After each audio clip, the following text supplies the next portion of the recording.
With me, I have one of the pioneers of Christian rap across the world. He's been nominated for Grammys. He's won so many awards. He's toured. And now he's back with a brand new self-titled album, Emanuel. It is, of course, The Truth. Hello. Hi. Welcome. What's up? What's up? Always good to have a conversation with the legendary Cass. I try. Likewise. Likewise. Um, I'm excited because this is a self-titled album, and I feel like whenever people have self-titled albums, um, there's something Yeah. there's something about it. So we're gonna get it. But first, how are you? What have you been up to?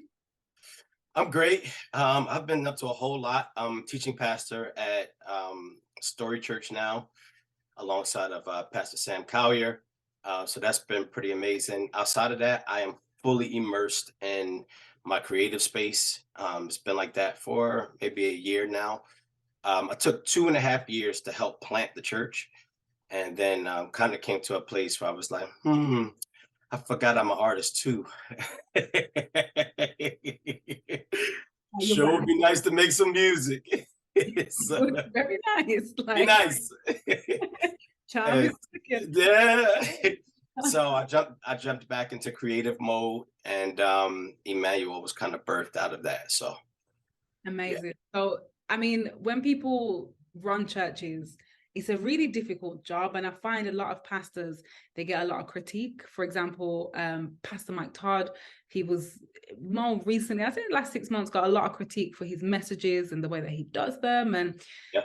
what is the weight of being a pastor?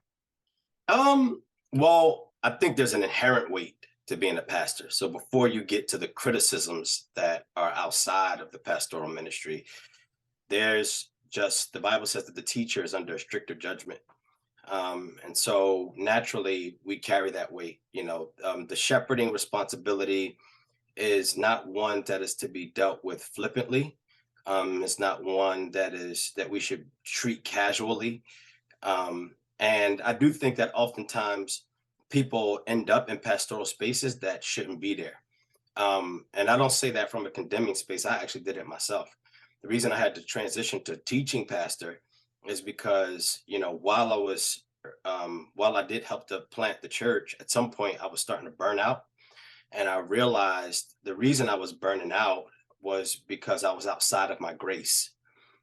Because my grace is really teaching and evangelism, not pastoral ministry. And so I had to pivot. And so, I when I think about just the pastoral space, and the call, there's a weight that you carry with it just inherently. And then beyond that, to your point, there's obviously a lot of criticism that surrounds it. Obviously, in any space where you're influential, there's going to be a lot of criticism. But I think that shepherds and pastors are going to probably get it triply worse. Triply is probably not a word, but we're we're going to get it triply worse just by virtue of the moral authority that particular position holds, and what the expectations of the people are. And a lot of people's expectations are rooted in their cultural experiences, not necessarily scripture. And so you get a lot of that going, and it's just Yeah, there's a lot of yeah, a lot. How do you find? So yeah. we interviewed someone recently, a rapper in the UK actually. His name's T Supreme, and he said that he finds being a music minister is basically like being a pastor, a musical pastor. Would you agree with that? How would you say that the roles kind of differ? I do see what he means. I think yes, in the sense that you are you feel the weight of responsibility for a lot of people, the souls of a lot of people, when you are serious and passionate about the ministry side of your music. And so yes, in that sense. No, in the sense that pastors smell like sheep in Mm. a way that music ministers don't. The delineating factor with pastoral ministry is proximity. It's that as music ministers, we kind of get to float around the entire world, pouring to people. It's like, God bless you, good night, and be out. Whereas a pastor is literally laying his life down for the sheep. When Jesus said that, the picture that the Israelites had in mind was literal. because what shepherds would do is they would literally kind of build these conclaves made out of stone in order to kind of keep the sheep and so that they didn't scatter. But there would be an entry point, so that the sheep could enter and exit. But at night, the sheep had to be protected, from wolves and all the things and predators. And so the shepherd would literally lay his body down in front of the entry point so that the sheep would be protected throughout the night. And that is the difference between the itinerant music minister and the pastor. The shepherd is laying his life down for the sheep. The shepherd is in close proximity to the sheep. The shepherd is laboring with the sheep, toiling day and night. And I think that is a bit of a different dynamic, but I do understand where he's coming from. That was really interesting. And it reminded me as well that you are someone that is very heavily knowledgeable in the Bible. You're an apologist, is it? Yeah, apologist, yeah. And I want to ask you this next question because that is on. Yeah. The gender neutral God, have you heard of this? Yeah. What are your thoughts? Oh, Jesus, here we go. Oh, gosh. That's a guns blazing. She's out. We coming out guns blazing. This is a fairly new conversation. Well, it's not a new conversation. I've been having this conversation behind the scenes for some time with my more theologically liberal friends. But it is new in terms of, it's gaining a lot of traction on social media and just, that whole thing. Here's where I start. I understand where people are coming from. And I say that because God, in fact, in his essence, is spirit. And so I do understand where sometimes the tension is for people. At the same time, I also think that what we're dealing with is the propaganda of an agenda kind of dictating and steering the conversation. So it's one thing if the reason for which you're wrestling with the gender of God has to do with the fact that he is spirit, and you're just trying to navigate that and figure out, well, if he's spirit, should we be assigning certain gender to him, or gender to God? That's one conversation. I think that's a conversation. It's fair. We need to have it. However, if we're wrestling with this issue because in order to pander to a very specific community, I think that's where we have to be careful. So intention is very important. One of the things that one of my heroes used to say is intent will always precede content. Intent will always precede content. The reason for which something is done is more important oftentimes than the thing that's being done. And so I think to take a step back, I feel like the why of the conversation is radically important. To that, I will say that God is spirit, period. When he revealed himself, he did reveal himself. When he incarnated, he did incarnate as a male. That we do know. That much we do know. Does that make sense? And so I do think he is appropriate just by virtue of the fact that God revealed himself in the person and in the biological framework of a male. And so to refer to God as he, I think makes a lot of sense. If a person wrestles with that, what do you call God? They, them? I think that gets really tricky. I also think there is something, let me say this also. The Bible refers to God as a father. That's not to say that he does not have maternal characteristics as well, because we get a lot of that throughout the scriptures. The Bible says that Jesus was like a mother hen. So there are a lot of references to the character and the nature of God that do fit within the maternal space. So I'm not making this statement to say, but the Bible refers to God as a father. And I think that's important in this conversation as well. It's because, and the reason why it's important is because of what it means for God to be a father. Like, what does that mean? That's structure, that's discipline, that's direction, that's guidance, that's provision, that's leadership. There's a lot that comes with it. Whereas when you think of God from a maternal perspective, you think of him as loving and caring and nurturing. Not that women aren't strong too. So strength and all the things that are more germane to the makeup of a woman or a mother. And so He I has would characteristics of both then. He has characteristics of both, and he has I, chose to identify when he came down as a male. yeah, yeah. And I would prefer, if people wrestle with, do we call them male or female? I'd rather that, because at least there's category. I think categorically that is an appropriate argument or conversation to have, a necessary one to have, because we have this both and thing. God is spirit, yada yada yada. So we wrestle. I can wrestle through that. They them from my vantage point is not even a conversation. There's no category for God to not have any defining characteristics. We need him to be defined for the sake of understanding his character and understanding his nature. Okay, we're going to move into your album now. So I'm excited. So like earlier, self-titled, what do you think this album says about you? And why was it a self-titled album? Excellent question. This is why they pay you the big bucks, Cass. I get it. Don't get in there. He said, I'm on my way. What was the question? Wow. I messed up. Self-titled album. My bad. Why? What does this album, if it is self-titled, why did you make it self-titled, and what does it say about you? Yeah, that's the question. What does it say about me? I think what it speaks to is it is about me, but it's really about everybody, because it's the intersection between the two worlds of Emanuel. There's Emanuel, Lee Lambert Jr., that's me.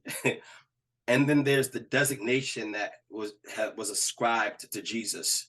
And his name, the Bible says, shall be called Emanuel, meaning God with us. And so the intersection is, Emmanuel, I'm just me. I'm just human, and I got flaws, and that's not all I got. I got some great qualities, but I'm on the journey. Life is lifing. I'm living. I'm not trying to navigate the world in the same way that everybody else is.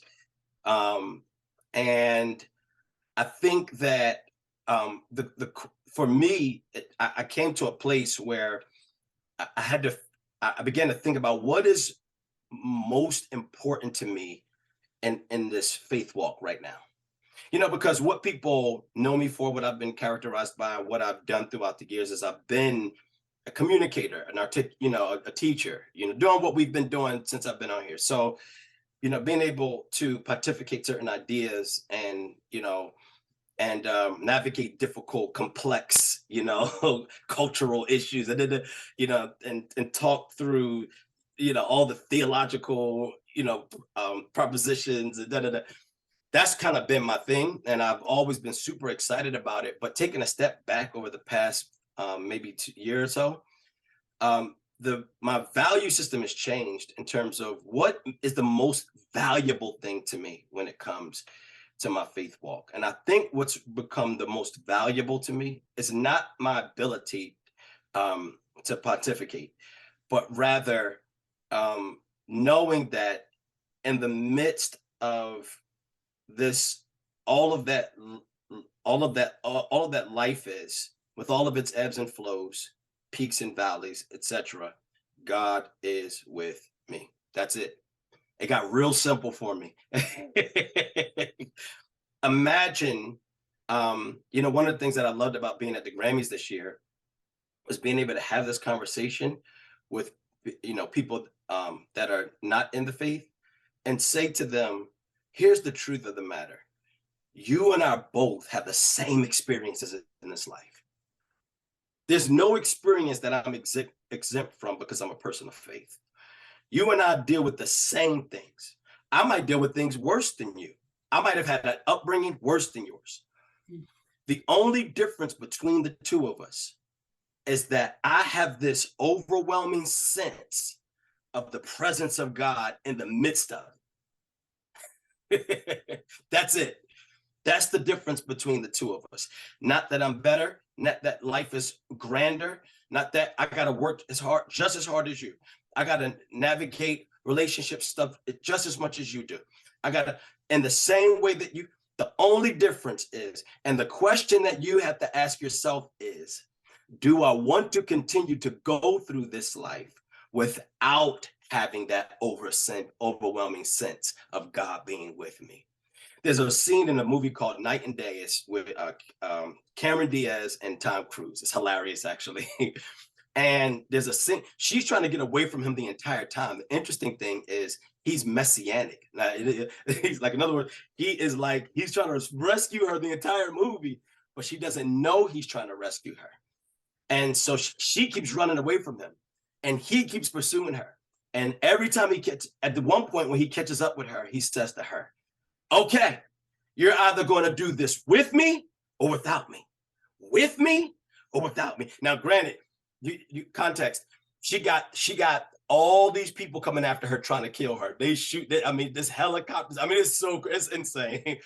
She's on the run. She's really, but there's no way. If she lives 5 more minutes, that's a miracle. So he says, you're either going to do this with me or without me. With me or without me. And I feel like that's what God is saying. He's not saying, I want you to get it all right. He's not saying, I want you to dot all your I's and cross all your T's. He's not saying, I need you to be perfect. He's saying, I just want you to determine, are you going to do this with me or without me?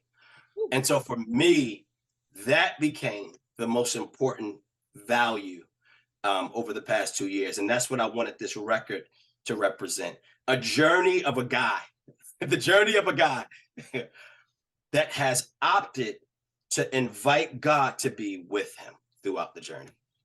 Oh, I love that. That is such a great meaning. And I think it does take it all back down to the basics of this is, are we going to do it with God or not? Because there is no in between. You can't, you can't be yay or nay. That's what it is. There's a track on there, Grey Hairs, which is one of the most listened to off of the album. When you're listening to it, it really does make you think about your life. I got the sense that you're in a very reflective state when you're making that track. As you've gotten older, what is one lesson that you would love to communicate to your younger self? I think the lesson would have been, it's okay to not know. Yeah. I think that's the lesson. It's okay to not know. Why? And say it again. Why would that be the lesson? I think because it's hard having to have all the answers, and I think being able to own the fact that you think you know, but you don't. What I thought at 16, like you couldn't tell me nothing at 16. And then you couldn't tell me nothing again at 25. You see what I'm saying?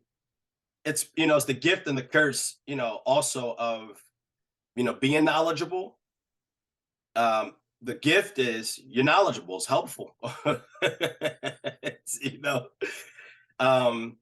And God grants you the gift of being able to process through concepts and ideas that helps in a lot of ways, and it helps you to help others in a lot of ways. The downside of that is, the curse is, understanding that as much as you know, you don't know it all, as much as you'd like to. It's okay to not be the smartest person in the room. I started therapy this year. And so one of the things that my therapist exposed in me was insecurity. When she said it, I said, me? And then I began to think, hmm, I can actually see all the ways in which my insecurity finds expression. And one of those ways is you feel like you have to be the smartest person in the room, or and if you're not, somehow that's a a strike against you within yourself. You see what I mean? And so the older me would tell the younger me it's okay to not have all the answers. Wow. Yeah. Therapy is huge. Yeah. What made you want to start that? Was there like a point where you thought it's time? Yeah. I didn't come up in an environment where that was the thing. Um, and now, actually, since I moved to Georgia and the spaces that I'm moving in now, it is it's the opposite extreme. It's like, no, everybody needs therapy, and I'm like, okay. It's best decision I've ever made. Very hard, but best decision I ever made. What would you say to young men that are struggling with? Because I think women are a lot more inclined to do things like therapy, because we're more encouraged to express our emotions and we're comfortable with that in a lot of different environments, whereas men are not. And some of the men that I've spoken to in the past, they've been very much like, no, I don't need it. Um, you know, they just don't feel like they need it. What would your advice be to men that are in that frame of mind? I would say the Bible says in a multitude of counsel, there's safety. Um, and I would say, you know, from on a ground level, I think the I think for each person you have to kind of get behind the um objection. Like, because everybody's informed by something different. Like, some people don't want to go to therapy because they don't want to be vulnerable. True. Other people don't want to go to therapy because they don't know who they can trust. Um, if they can trust the therapist. African Americans, particularly, have a very sketchy history with therapists. Things that has been done to us in times past, um, which is not the case now, but the residue is still there. So for me, it would be really trying to understand their why, and kind of going from there. And I think it's good for them, if they're watching this, to understand their own why. Like, what is your why? Why don't you think it's important? So if you say, well, because I can diagnose myself. Well, yeah, you can. I can diagnose myself too. Um, and I can do a bunch of Google searches for, any physical ailment that I have. But just because I can self-diagnose doesn't mean that I can fix my problem. I can't fix it myself. I still have to end up going to an expert that can do the work. so, I do think it's a, it's important for people to get to their why. If a person can get there, they can begin to process through what some of the roadblocks and the barriers are. But I can speak for myself. I can say, man, it's been so helpful, because what it helps to do is, here's the thing. Again, if you're the smartest person in the room, it's a problem. Um, because I went into my therapy sessions having self-diagnosed. I was like, yeah, I'm a narcissist.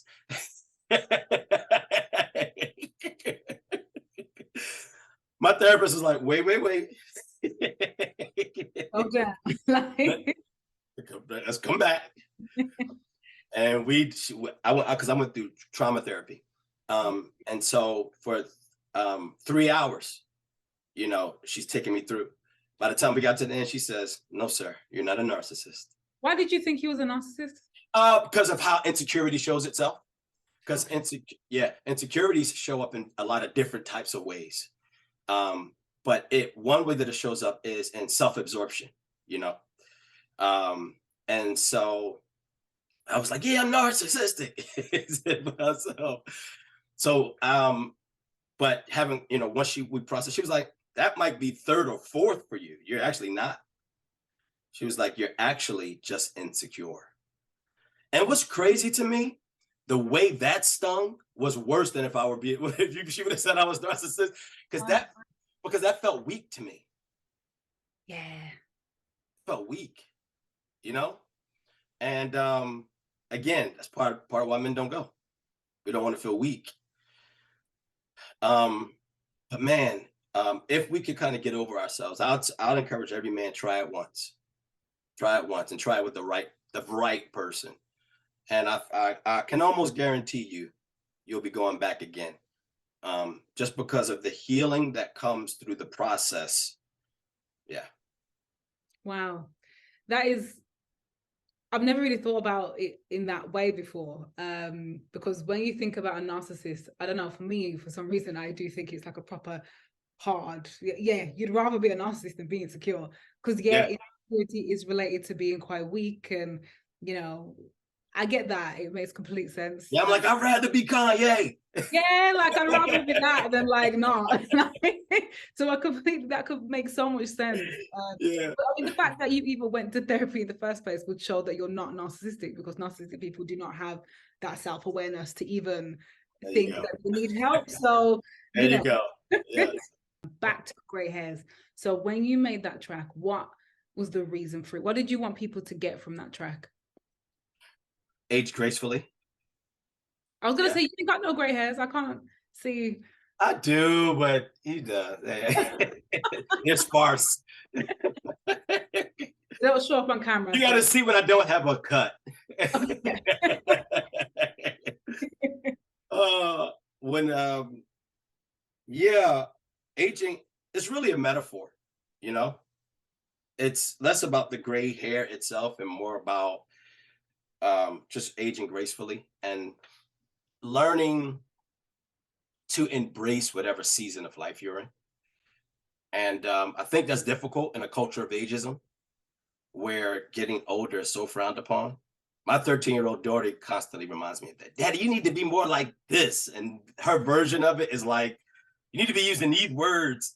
That word is so old. Everything's like so old. That's so yesterday. That's so that. And that's so, it's chronological snobbery, you know? And it, for me, one of the things I've always championed is being, um, I, I really enjoy the space that I occupy. Like in my genre, in the arts, being at the Grammys. And the reason I'm mentioning that is because when I was at the Grammys, I was at a Grammy party. A gentleman came up to me. He's like, "Hey, are you the truth?" I was like, "Yeah." It's like, "Bro, blah blah blah." He gave the whole thing. Yeah, grew up, listened to. But he said, "Man, I ain't been to church in 24 years, bro." Wow. I said, "Wow, bro." He's like, "Can I ask you a question?" I was like, "Yeah." He said, "I'm really struggling with finding my purpose. What would you say to somebody like me?" And we spent an hour and a half talking. And there's certain things that I'm able to communicate to him because of my experience in life and the wisdom that I've gained over time that made the conversation rich. And so I love the space that I am in this journey. I'm not the one claiming, "Oh my God, boy, I'm getting old," because I got 30-year-old friends that be doing that. I'd be like, "Stop it. You're not old. What are you talking about?" I'm not that guy because I don't feel like I'm getting old per se. But neither am I trying to be, any of my young contemporaries and Christian. I'm not trying to do the type of music you're doing. I'm not trying to be like Lil Uzi Vert. I ain't trying to make, you know what I'm saying? Like, um, so I'm very much content and I'm really projecting that really onto my audience and saying, "Hey, I understand that getting older might be a struggle at times, but there's so much beauty in it." And we talk so much about inter um, multiculturalism, but we talk very little about we talk about multi-ethnicity, multiculturalism. We talk very little about multi-generationalism Mm. and intergenerationalism. The church doesn't talk about that. Not much. We don't talk about how important it is for us to have both gray hair and young legs. And the importance of those worlds coming together, older teaching the younger, and the younger, the zeal and the passion, and then the seasoning and the wisdom of the older. So that's really what the song is about. Embrace your station and embrace your season of life, because to do anything other than that is a disservice to everybody in your sphere of influence. Wow. That is such a great point, because I turned 30 in September. Yeah.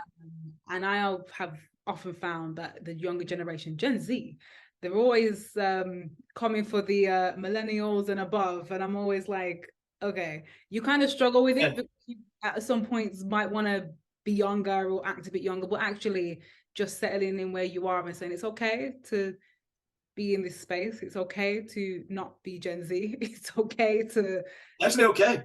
It's okay. Like, it's fine. It's It's okay to embrace where you're at and embrace your age and say, yeah, I'm blessed actually to get to this age, because so many people haven't, they don't make it to 30, they don't make it to 40, they don't make it to 50. So, yeah, I love them. And to me, we can clap back a little bit. Because the truth is, you actually need me.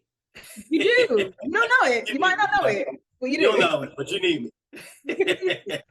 If someone had 5 minutes to listen to one track off the album that wasn't Grey Hairs, to get an essence of what the album is all about, what track would you say they should listen to? It's kind of a tough one, because it's such a journey. It's like, I would say, that actually is really hard. Count on You.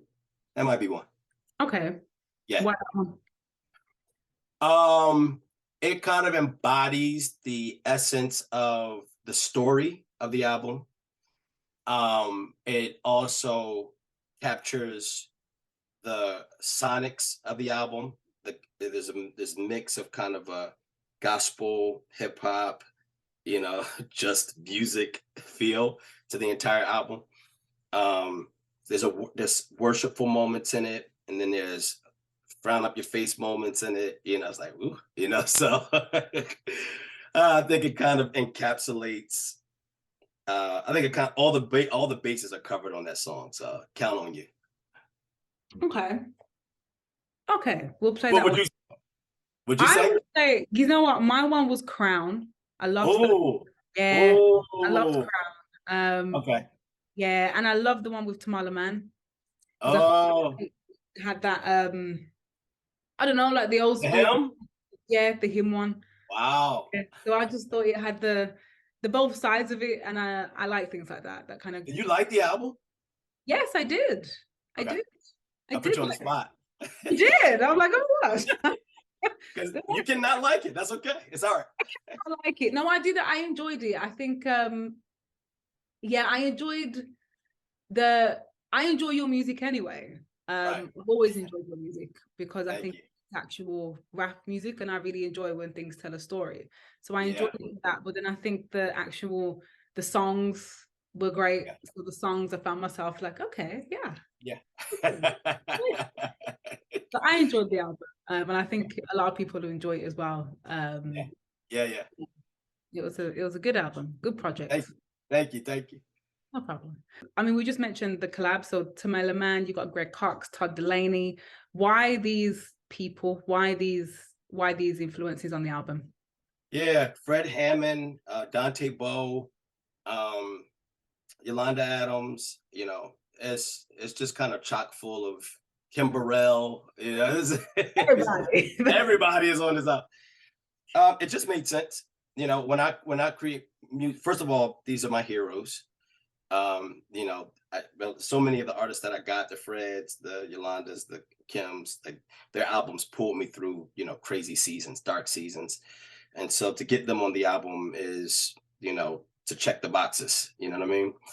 And so, but for me, I start with the music. So before I get to the profile of the person, I start with the music. And the question is always for me as I'm creating, because what a lot of people don't know is I I craft a lot of this music. So a lot of this music comes out of my head. So I produce a lot of these songs. And so when I'm in the and then I tag Greg to actually execute. And then obviously he comes alongside of me as well on the production side. So he's brilliant, freaking brilliant mind. Um, but I think, for me, when I'm creating, it's very important to honor the integrity of the song. That's how I think about it. And so it's never gonna be ultimately about the name. It's gonna be ultimately be about who fits, what voice makes the most sense, and what voice will provide the listener with the optimal experience. And so for me, each one of those songs, I mean, I don't think there's a song with a high profile feature where you can say that ain't make no sense. you know, they all make perfect sense. And so I really just love being able to bridge build and get my heroes, tag my heroes to be a part of it, friends and heroes, and just you know find the voices that brought the song to life and animated it even more. And so that was my process creatively. Yeah, I think it makes sense to have strategic and meaningful collabs. Yes. Rather than just because, okay, it's that person, put them on. You Yeah. said these people are your heroes. So, I mean, gospel music, we are a gospel music station, and we obviously support gospel music, and we love the old school and the new school. What does gospel music mean to you? What has it done for you and your journey? Oh, it's all I ever knew. I grew up. That's what I grew up on. When I was a musician, that's all I played. I wasn't allowed to listen to mainstream music growing up. I wasn't allowed to listen to secular music, not even just hip hop. And so I grew up on the Winans and Commissioned and Shirley Caesar, and I was 10 singing Shirley Caesar, listening to Shirley Caesar. And so, for me, that's my roots. That's my foundation. And so I've always loved it. Always had an affinity towards it. And then, my career when my career took off, that was one of the spaces that I filled up for a very long time, maybe 7 to 10 years. And so, I'm really grateful to that community and for the space I was able to occupy after having gone on tour with Kirk and Mary, and then I went on tour with Molly Music, and then, I just ended up in that space and performed on the Stellars 3 times, and TBN 17 times, and then I did songs with Donnie and so that's always just been who I am, and just being able to collaborate with the people that when I was 16, their music was what my mom, what we were playing actually. We were actually playing them. But I never thought that I'd be here, to like to think I'm producing Kim Burrell. No, do it like this. No, I'm like in the studio with Tamala, like, can we do it like this, not like that? I'm like, That part of you is like, who am I to tell I'm this? like, who am I to tell you how to sing? But it's an honor, man. It feels really good to be in this space. That's amazing. I think your journey is incredible, and I think a lot of people are going to get a lot from the album. I appreciate it. Where can we find it then? Where can we find the album? Where can we find you in case we want to keep up to date? Keep up to date. The Truth on Duty. DA Truth. I haven't switched it over to Emanuel yet. So it's DA Truth on Duty. That's everything. If you're still on Facebook, then it's The Truth. But wait, are you going to switch over to Emanuel? Are you going to drop the Truth? Yeah, it's over. Is it? Yeah. So that's it then.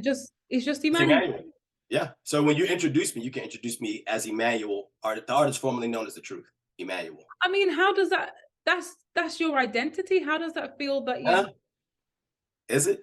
Well, I mean, not your identity. Well, that's what you've kind of been, isn't it? That's who you've been known as. That's your I know what you mean. I was gonna say, listen, don't put me on the spot again. I'm not ready. Well, that's just it, though. That's the point. The point is, I've evolved in a lot of ways, and I feel more like Emanuel than I do the truth. Okay. So it's not that that has no bearing on my relationship with truth. It just has a lot of bearing on my relationship with what that name has, how I've been characterized based in relation to that name. Mm. And so yeah, I feel like the truth had its run.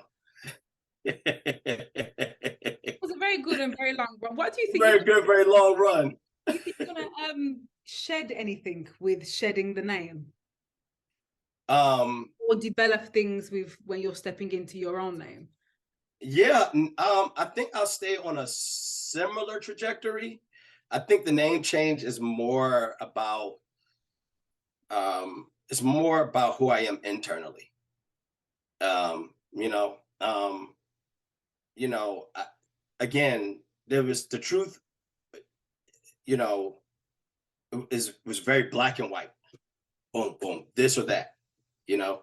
And Emmanuel is a lot more nuanced. Just age, time, experience brings you to a place of life in life where you're like, life is a little more complex than I gave it credit for.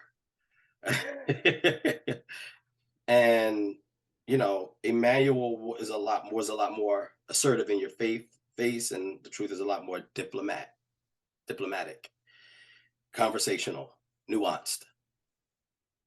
So again, it has no bearing on my relationship with truth, but it might have some bearing on how I angle it. Okay. Yeah. Is it gonna have bearing on your musical style? No, this album is it, Emmanuel. So Yeah. I find it very interesting because I wanted to change my name. My name is Cassandra Maria. My name is Cassandra Maria Nelson. Yeah. But my stage name is Cassandra Maria. And I really wanted to change that Yeah. because, again, I just felt like with names that you either pick yourself or someone picks for you, they do come with a lot that you might not even want or choose. So Yeah. stepping into a new name is like stepping into a new realm. It is. It feels very fresh for Yeah, me. does it? Yeah. It feels very fresh. Yeah. It Yeah. feels very fresh. At some point, especially when you've been in this 20 plus years, it's important to shake things up a little bit too. Imagine. Because familiarity breeds contempt, and people think they know you, but you're evolving like everybody else. This album sounds nothing like the moment of truth, which for some people is it's not good, but for others it's amazing because when people are growing with you, they don't need you to be who you were when they started 20 years ago. Maybe at your core, but you know what I mean. Yeah. And so for me, it's a very necessary name. It's a very necessary change. Yeah. Wow. We're looking forward to the new era of Emanuel. You see, I introduced you as the truth. Now I have to go back and do that again. Okay. You can say artist formerly known as the truth, Emanuel. Artist formerly known as I'm gonna edit that in. Okay. But thank you so much. This has been, as always, an absolute pleasure to talk and to I get love talking to you. Always. Yeah. always a good time. Always, Cass.